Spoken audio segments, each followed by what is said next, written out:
Georgie's box of toys and his palette and his colors and his imagination is so fantastic that you're not really in a movie. You're in Georgie's head. Playing Max is very much just being able to sit with George and do whatever he wants. I met him once and I just knew that it was going to be something really special. And then, of course, he so didn't let me down. Whereas Charlize has the precision of the dancer, Tom has that sort of wildness. They're emotional warriors on our behalf. They're prepared to lay themselves with all their humanity in front of an audience.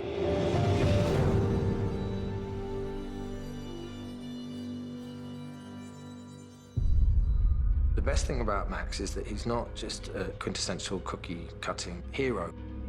He's an anti-hero. A man who's got a tremendous amount of trauma and horror in his life, and all he wants to do is go home. That he doesn't have a home. He's searching for something. It was that thing that went the moment Tom walked through the door, I felt that same, whatever that feeling is that I felt when Mel Gibson first walked in the door 30-odd years ago.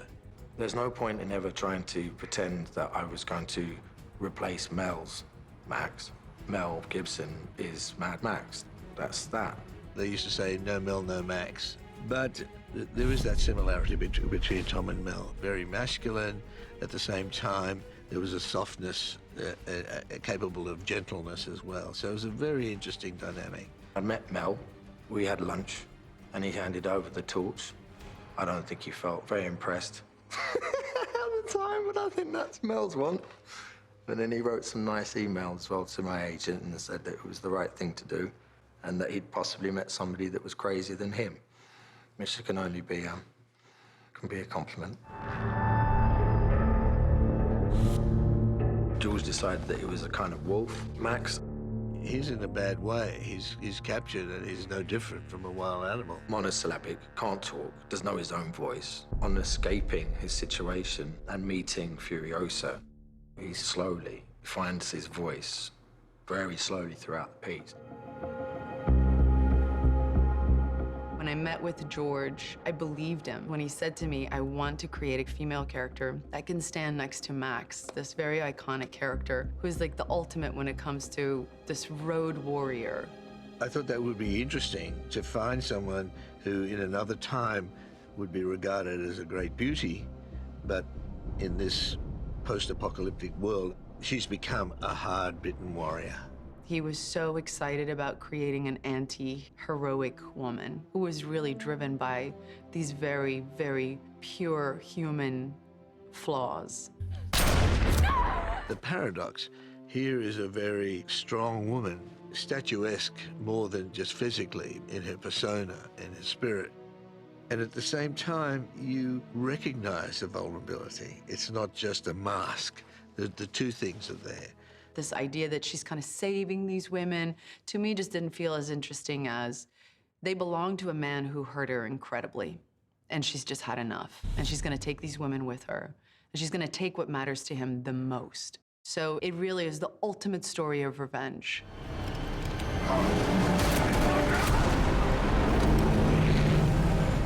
Furiosa is by far as important as Max is in the film. In many ways, it's her film, and Max is on for the ride. They're both built to survive the most isolated, horrific elements. Of course they meet, and of course there's a relationship, an unspoken understanding, and there's a connection between those two.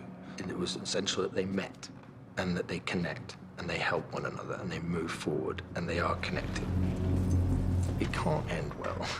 Nothing's good and everything hurts out there. And that's what Furiosa says to them. Everything is painful, you know? Because she knew the world that they were going into, and there's no room for attachment. There's no room for attachment. Max and Furiosa, they don't trust each other at all. You know, and there's no reason to. In that way, you can trust each other not to trust each other. Hey, what's your name? What do I call you? Does it matter? These are two people who know only how to take care of themselves. The material allowed for us to kind of go up against each other and also create two characters that didn't, fall for each other or became each other's best friend. Or this was so truthful to the world that he set them in that there was no room for anything like that to happen. Trust has to be earned in that environment, and trust is earned by deed and not by talk, and also through necessity, because neither of them wanted to be together, but it was necessity that they had to stay together in order to get away together, in order to part company. So then he'd never see each other ever again, because neither of them wanted them to be anywhere near each other. It set up the two characters to be that, and there were days on the shoot where Tom and I felt that way towards each other, and I think it was impossible not to have that. I think even if you don't believe that material affects you, it's an impossible notion. When you're living something and doing something for 8 months straight, it just is under your skin, and you want it to be under your skin as an actor. And so there were days where I think it was almost just easier for us to show up and deal with each other in that way.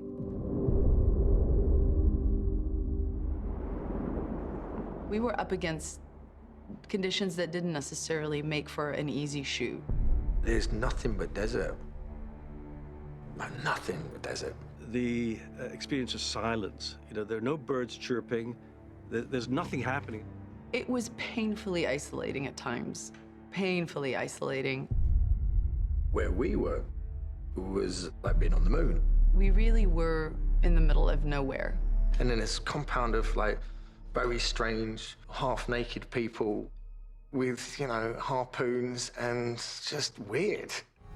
And then George would be standing in the middle of it all in this leather jacket that he never took off, and a thermal jacket, and a shirt, and his military trousers and his shoes, his glasses on his head. Never took this leather jacket off, and it was hundreds of degrees. It was hot.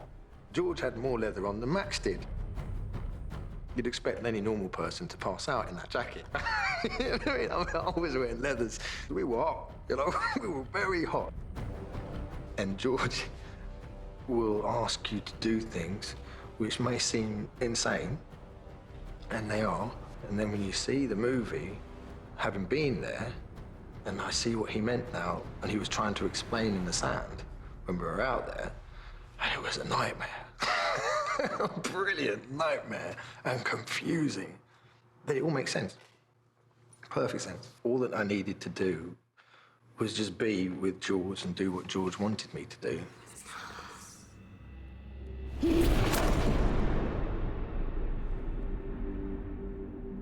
Although we were in this vast wasteland of Namibia, for a lot of the time, our cast was stuck in the cabin of the war rig. I realized that that was all I was doing pretty much every day showing up in this movie, was getting in this war rig and dramatizing from this space that was this big. And there was a great challenge in that. And also, most of the time, really only having this part of your body that you could really explore storytelling with. So we were basically just sitting in a truck whilst people attack you. And somehow you've got to tell the story that this is a road to redemption. I think it could be very frustrating to a lot of people, but to George, it's in the challenge of all of that, it's almost what he thrives in, and that's when he comes alive. You have a filmmaker that is seeing possibilities where you could never even see possibilities. Once you're in that vehicle with Furiosa and Max and the girls, they're just going somewhere. There's not a lot of talking about stuff. It was almost a silent movie. Basically, it all happens without words. They speak only when it's necessary. Furiosa is very pragmatic with the language. Now pick up what you can and run. Max is very laconic. You can get in. There is no luxury for words, but I think all of us struggled with it in the beginning. You doubt that you can get something across without the use of words. And it's good to sometimes be forced into a direction where you're out of your comfort zone. So you need to have people around you that can show you a weight and depth and a breadth of emotion and understanding and change with very little dialogue. And that's why casting was absolutely key, and Charlize, she nails it, as she always does,